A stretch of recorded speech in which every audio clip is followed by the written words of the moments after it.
Ibu, bapak, saudara-saudari, adik-adik para sahabat Tuhan Yesus di Paroki Santo Yosef Meteri dan di Stasi Santo Thomas Segan, juga para sahabat Tuhan Yesus dimanapun Anda berada, berkah dalam salam semangat sehat selalu, tetap berbahagia dan tekun berbuat baik. Marilah kembali kita belajar ilmu sejati pada hari Minggu tanggal 25 Februari tahun 2024, hari Minggu Prapaskah kedua. Kita mengawali belajar ilmu sejati dengan berdoa dalam nama Bapa, Putra dan Roh Kudus. Amin. Allah Bapa Maha Mulia, Engkau telah memaklumkan kepada kami bahwa Yesus Kristus adalah Putra-Mu terkasih. Ajarilah kami untuk selalu mendengarkan dan melaksanakan sabdanya, dan berilah kami pengertian akan misteri sengsara, wafat dan kebangkitannya demi keselamatan kami. Sebab Dialah yang hidup dan berkuasa bersama Engkau dalam persatuan Roh Kudus, Allah sepanjang segala masa. Amin.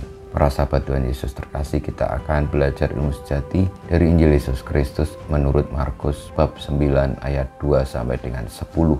Pada suatu hari Yesus berbicara tentang bagaimana ia akan menderita. Sesudah itu ia membawa Petrus, Yakobus dan Yohanes dan bersama mereka naik ke sebuah gunung yang tinggi. Di situ mereka sendirian saja. Lalu Yesus berubah rupa di depan mata mereka, dan pakaiannya sangat putih berkilat-kilat. Tidak ada seorang pun di dunia ini yang sanggup mengelantang pakaian seperti itu. Maka nampaklah kepada mereka Elia dan Musa. Keduanya sedang berbicara dengan Yesus. Lalu Petrus berkata kepada Yesus, "Rabi, betapa bahagianya kami berada di tempat ini. Baiklah kami dirikan 3 kemah, satu untuk engkau, satu untuk Musa, dan satu untuk Elia." Petrus berkata demikian sebab tidak tahu apa yang harus dikatakannya, karena mereka sangat ketakutan. Maka datanglah awan menaungi mereka, dan dari dalam awan itu terdengar suara, "Inilah anakku terkasih, dengarkanlah dia." Dan sekonyong-konyong waktu memandang sekeliling, mereka tidak lagi melihat seorang pun bersama mereka kecuali Yesus seorang diri. Pada waktu mereka turun dari gunung itu, Yesus berpesan supaya mereka jangan menceritakan kepada siapapun apa yang telah mereka lihat itu sebelum Anak Manusia bangkit dari antara orang mati. Mereka memegang pesan tadi sambil mempersoalkan di antara mereka apa yang dimaksud dengan bangkit dari antara orang mati. Demikianlah sabda Tuhan.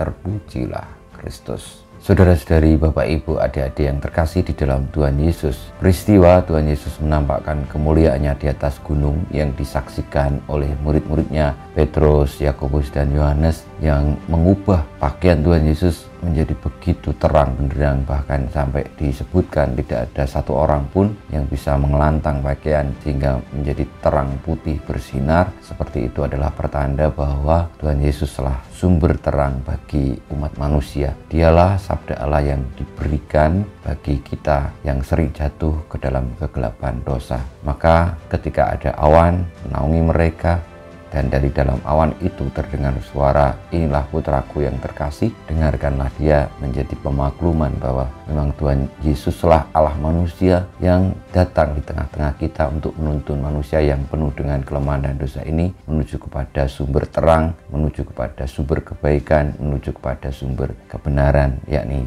Tuhan Yesus sendiri dengan segala yang akan diperjuangkannya hingga menyerahkan nyawanya sendiri, sengsara, wafat, dan bangkit untuk mengalahkan maut dan menebus manusia yang seharusnya binasa karena dosa. Kita mohon berkat Tuhan, semoga kita boleh menjadi orang yang percaya, yang mau mendengarkan Yesus dan melaksanakan sebagai bagian dari perjalanan hidup kita menuju pada sang terang itu, menuju pada sumber kebenaran kebaikan, sehingga hanya Dialah satu-satunya yang bisa kita ikuti, bisa kita dengarkan, dan senantiasa kita taati. Kita mohon berkat Tuhan, semoga iman kita diteguhkan, pengharapan kita tidak pernah habis, dan kasih kita semakin tulus karena Yesus tinggal dan berjalan bersama kita menuju kepada Bapa, menuju kepada keselamatan yang sejati dan abadi, yakni bersatu dengan Allah sendiri. Kemuliaan pada Bapa dan Putra dan Roh Kudus seperti pada permulaan, sekarang, selalu, dan panjang segala abad. Amin. Ya Yesus, jadikan hati kami seperti hati-Mu, Tuhan bersama-Mu dan bersama Roh-Mu.